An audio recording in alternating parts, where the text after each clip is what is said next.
আসসালামু আলাইকুম রহমতুল্লাহি ওবরকাতুহ। সম্মানিত দর্শক, জুলাই সনদ এবং সংস্কার প্রস্তাব বা সংস্কার কমিশনের যে প্রস্তাবনার সমূহ, যেটা অন্তর্বর্তীকালীন সরকারের জামানাতে হয়েছিল, এগুলো নিয়ে ভীষণ রকম রাজনৈতিক জটিলতা তৈরি হয়েছে। অনেকগুলো অধ্যাদেশ রাষ্ট্রপতি কর্তৃক জারি হয়েছিল, যেগুলো বিএনপি পাশ করছে না। আবার কিছু কিছু অধ্যাদেশ, যে অধ্যাদেশ সরকারের পক্ষে যাচ্ছে, সেগুলো তারা পাশ করছে।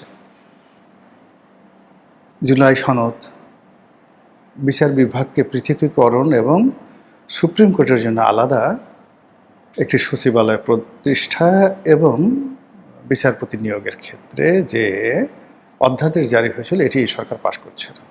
ব্যাপকভাবে সমালোচনা হচ্ছে। জুলাই সনদ নিয়ে যেভাবে স্বীকৃত হয়েছে, যেভাবে নোট অফ ডিসেন্ট দেওয়া হয়েছে, হোয়াট এভার মেবি, সরকার ওইদিকে যাচ্ছে না। যখনই ধরনের কথাবার্তা হচ্ছে, সরকার শুধু বারবার সংবিধানের কথা বলছে। আর এটা নিয়ে পর্দার আড়ালে এবং পর্দার সামনে নানা রকম জটিলতা তৈরি হচ্ছে। কেউ কাউকে সহ্য করতে পারছে না এবং ডে বাই ডে, দিনকে দিন পরিস্থিতি জটিল হচ্ছে এবং সম্ভবত খেলা সরকারের নিয়ন্ত্রণে থাকবে না। সম্ভবত খেলাধুলা বিরোধী দলের নিয়ন্ত্রণে থাকবে না। এখানে তৃতীয় পক্ষ, চতুর্থ পক্ষ, দেশি বিদেশি শক্তি ঘোলা পানিতে মাছ শিকারের চেষ্টা করবে। আর আমাদের যখন সবার হুঁশ হবে, তখন আমরা দেখব টুস করে কে যেন ঢুকে পড়েছে। আবার আমি বলছি, আমাদের যখন হুঁশ হবে, তখন আমরা দেখব যে টুস করে কে যেন ঢুকে পড়েছে। আচ্ছা, এরকম কেন হলো? এটা তো হওয়ার কথা নয়।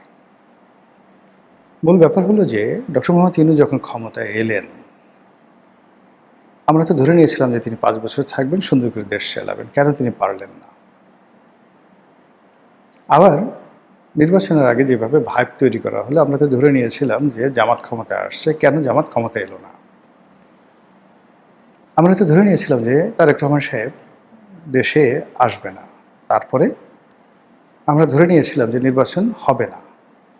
সবাই ধরে নিলাম, কিন্তু নির্বাচন হয়ে গেল। কেন হলো? বোঝার চেষ্টা করুন যে মানুষের যে স্বাভাবিক প্রেডিকশন, আশা আকাঙ্ক্ষা, ওর বাইরে যা কিছু ঘটে, দ্যাট ইজ ম্যাজিক্যাল। এবং সেখানে 2 নম্বর কিছু থাকে। মানুষের মুখে জয়, মানুষের মুখে ক্ষয়। মানুষ যেটা বলে, সেটা যখন ঘটে, তখন সেটা সফলতা লাভ করে, সার্থকতা লাভ করে। আর মানুষকে অবাক করে, মানুষকে চদু বানিয়ে, বেকুব বানিয়ে, আমরা আঞ্চলিক ভাষায় যেটাকে বলি ভোদাই, মানুষকে ভোদাই বানিয়ে যখন রাজনীতিতে, অর্থনীতিতে, সমাজে কোনো একটা ঘটনা ঘটে, যারা এর দ্বারা মানুষকে বেকুব বানায়, তারা খুব দ্রুত এমন বিপদে হয়ে যায়, তারা নিজেরাই তখন ভোদাই হয়ে যায়। কয়েকদিন পরে অনেকটা চোদনা হয়ে যায়। যেটা ঘটলো কি করে? অতীতে সবাই, এই যে যখন এরশাদ সাহেবের পতন হলো, এরশাদ সাহেবের পতন হলো তার একদিন আগেও দেখা গেল যে শাহ মুয়াজ্জেম সাহেব বিপুল বিক্রম নিয়ে বলছিলেন যে ক্ষমতা কি এরকম জিনিস যে এটা 0 পয়েন্টে হস্তান্তর করব। কিন্তু যখন ক্ষমতা হস্তান্তর হয়ে গেছে, তখন শাহ মুয়াজ্জেমের কাছে সেই খবর পৌঁছানোর আগেই ক্ষমতা হস্তান্তর হয়ে গেছে।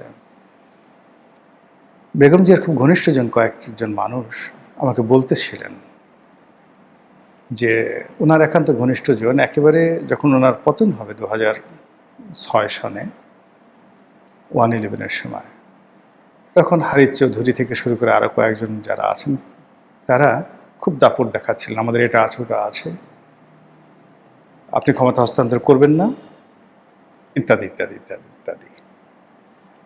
কিন্তু পরবর্তীতে যখন 1/11 ঘটে গেল, সবার আগে দেখা গেল যে ওই লোকগুলো নাই হয়ে গেছে। বেগম জিয়ার পাশ থেকে সবার আগে সেই লোকগুলো পালিয়ে গেছে।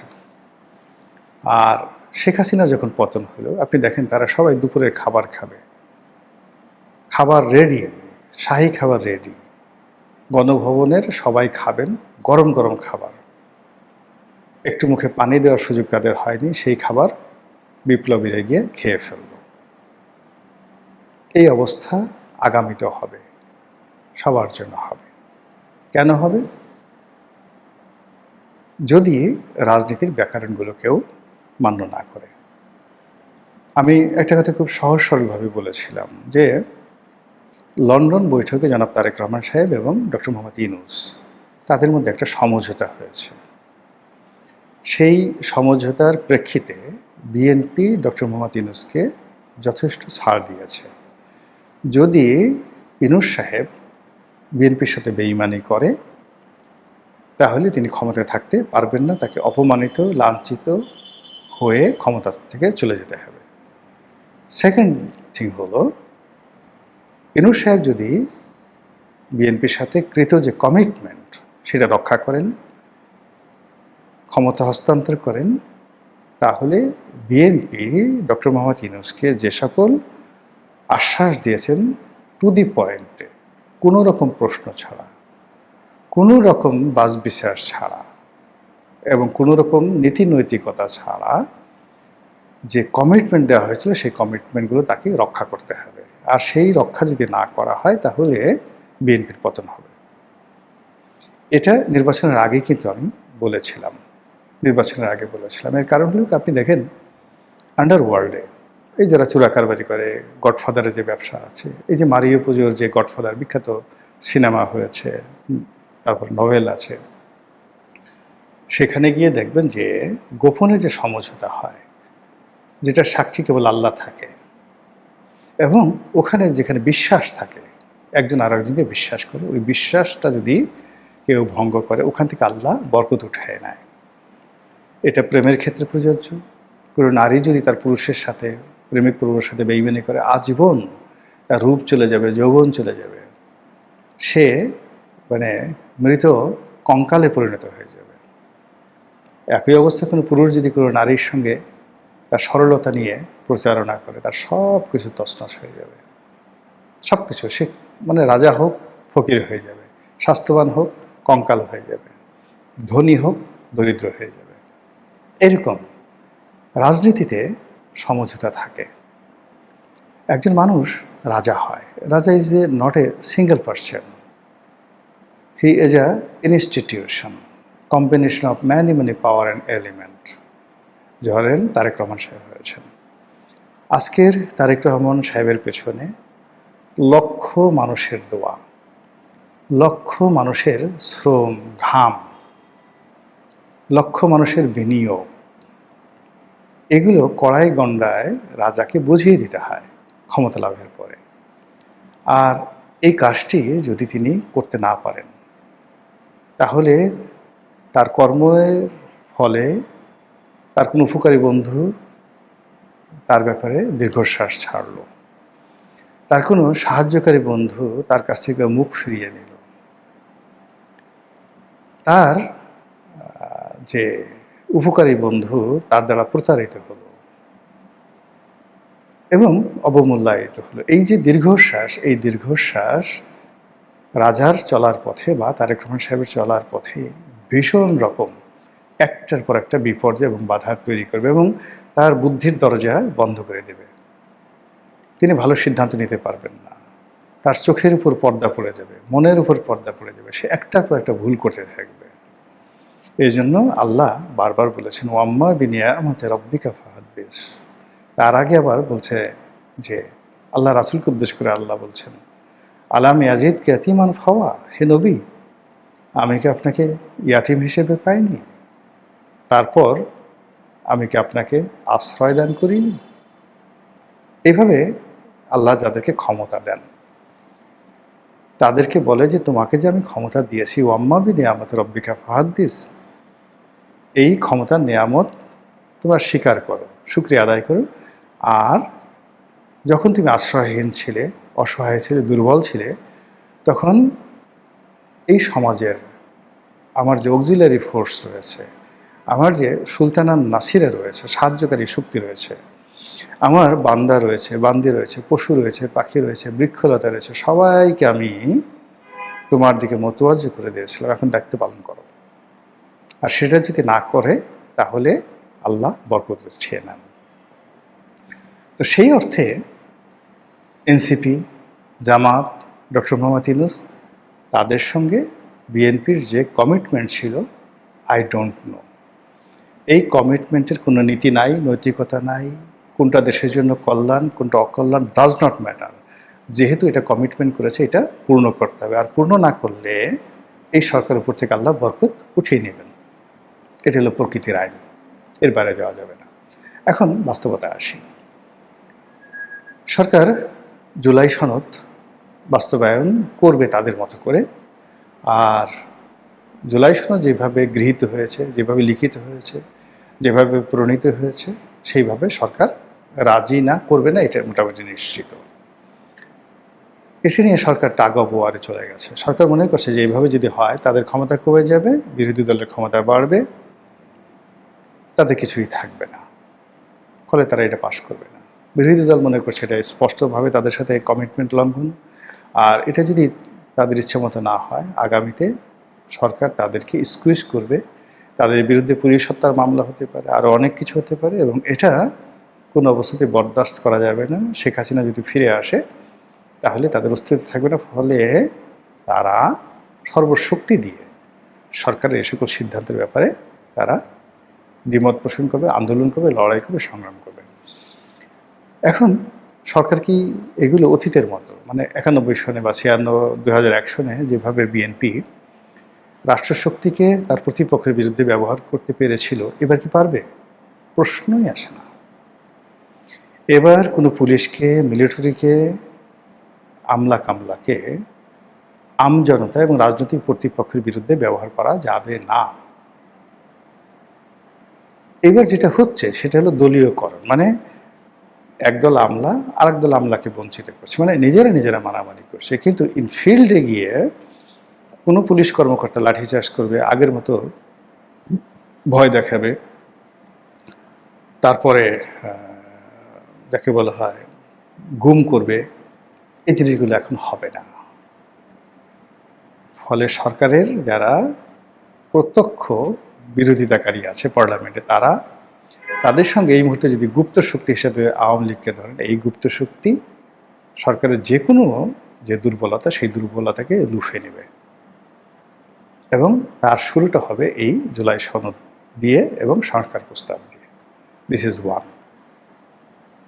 সেকেন্ড থিং হলো যে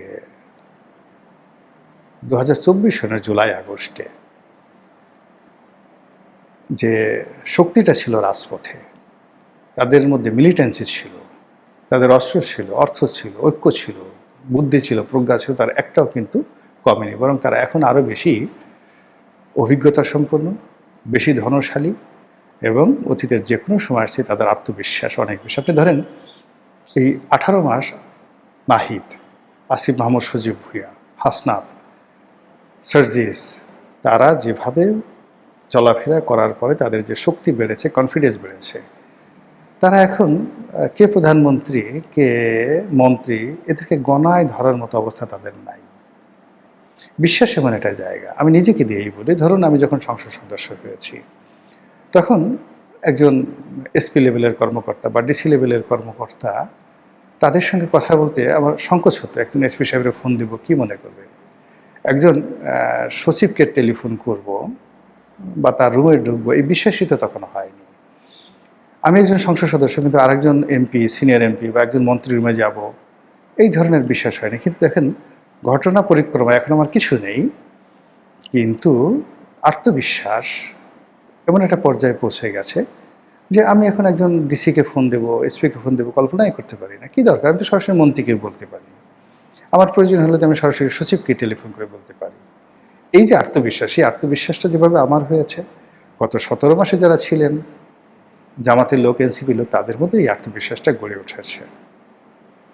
কাজেই এখন যারা মন্ত্রী হয়েছেন, এমপি হয়েছেন, তারা খুব সহজে আন্দোলনকারীদের উপর ছড়ি ঘুরাবেন, এটা সম্ভব নয়। কিংবা পলাতক যে সকল আওয়ামী লীগ নেতা বা বাংলাদেশে যে সকল আওয়ামী লীগ নেতা রয়েছেন তাদেরকে 2001-এর মতো 1991 সালের মতো তারা ওইভাবে ভয় দেখাবে, সেটাও এখন সম্ভব হচ্ছে না। কাজেই সরকারের জন্য কিন্তু সব কিছু জটিল হয়ে গেছে। এই জটিলতা থেকে যদি তাকে বের হতে হয়, তাকে ইজি হতে হবে, অনেস্ট হতে হবে, কমিটমেন্ট রক্ষা করতে হবে এবং কোনো অবস্থাতেই ছলচাতুরি করা চলবে না। আর তাদেরকে বুদ্ধির উপর নির্ভর করতে হবে, সততার উপর নির্ভর করতে হবে, কৌশল দিয়ে প্রতিপক্ষকে ঠকিয়ে, ভয় দেখিয়ে অথবা রাষ্ট্রশক্তিকে দলের সাথে একীভূত করে কোনো একটা সুবিধা নেওয়া, অতীতে যেই জিনিসগুলো হয়েছে এটা পরিবর্তিতে জুলাই বিপ্লবের পরে একেবারে অসম্ভব একটা বিষয়। ফলে কি হলো, এই যে সময় যাচ্ছে এই সময়টাতে জুলাই যেটা সনদ বা যাকে বলা হয় সংস্কার প্রস্তাব নিয়ে যে জটিলতা তৈরি হয়েছে, এখন সরকারকে যারা বুদ্ধি দিচ্ছেন, যখন বিরূপ পরিস্থিতি হবে তাদের কাউকে খুঁজে পাওয়া যাবে না। যেভাবে ডক্টর মোহাম্মদ ইউনূস এখন আলী রিয়াজকে খুঁজে পাচ্ছেন না, বদিউল আলম মজুমদার ইয়ানফসি করছেন, তারপরে ব্রিগেডিয়ার সাখাওয়াত ইয়ানফসি টু দি পাওয়ার 4, বদিউল আলমের সে 4 গুণ ইয়ানফসি করছে। ডক্টর মোহাম্মদ ইউনূস এখন আর সেই জনাব শফিক সাহেবকে খুঁজে পাচ্ছেন না, তার যে বিখ্যাত প্রেস সচিব, সাপোজ টু বি বাংলাদেশের তথ্যমন্ত্রী হবেন। নাহিদ যদি প্রধানমন্ত্রী হতেন তাহলে তিনি হতেন তথ্যমন্ত্রী, তাকে তিনি আর পাচ্ছেন না। তিনি পাচ্ছেন না আরও অনেককে যারা বড় বড় কথা বলতেন। আপনি এখন আসিফ নজরুলকে খুঁজে আনতে পারবেন না, আপনি এখন রেজওয়ানাকে সামনে আনতে পারবেন না। কোনো টকশোতে আপনি ইউনূসের পক্ষে একটা ট্রু শব্দ করার মতো, পক্ষে বলার মতো কোনো টেলিভিশন 1 লাখ টাকা দিয়েও কোনো উপদেষ্টাকে আনতে পারবেন না। সে বলবো আমি ঘর থেকেই বের হব না, আমার সেফটি সিকিউরিটি কে দেবে? যদি এই অবস্থা হয় অল্প কয়েকদিনের মধ্যে, ফলে এখন যারা সরকারকে দুষ্টু বুদ্ধি দিচ্ছেন, এরা যেভাবে আওয়ামী লীগের 17 বছরে এদের কারো টিকিটই দেখা যায়নি, কারো কণ্ঠে শব্দ ছিল না, কারো কলমে কালি ছিল না, কারো পরনে পোশাক ছিল না, দিনের আলো যাদের অসহ্য ছিল, রাতের অন্ধকার ধান ক্ষেত যাদের প্রিয় ছিল, সে মানুষগুলো এখন হামবীর হয়ে গেছেন, মহাবীর হয়ে গেছেন। আমি হামবীর, আমি মহাবীর, আমি ধূমকেতু, আমি উল্কা, বিদ্রোহী কবিতার মতো। এটা আবার যখন দুঃসময় আসবে, এদের কাউকে খুঁজে পাবেন না, কাউকে দেখতে পাবেন না। সেই সময় পক্ষে দাঁড়াবে কে কে তাও বলা যাচ্ছে না। যেভাবে আওয়ামী লীগের মতো লোক 17 বছর বসে 17 জন মানুষ তৈরি করতে পারেনি, এই বিপদের সময় বাংলাদেশে দাঁড়িয়ে একটা উফ শব্দ করতে পারে, এরকম আওয়ামী লীগের যেমন লোক নেই। বিএনপির অবস্থা কি হবে? আওয়ামী লীগের চেয়ে খারাপ হবে না ভালো হবে, এটা আপনারা এই সিদ্ধান্ত নেন। আসসালামু আলাইকুম রহমতুল্লাহি ওয়া বারাকাতুহু।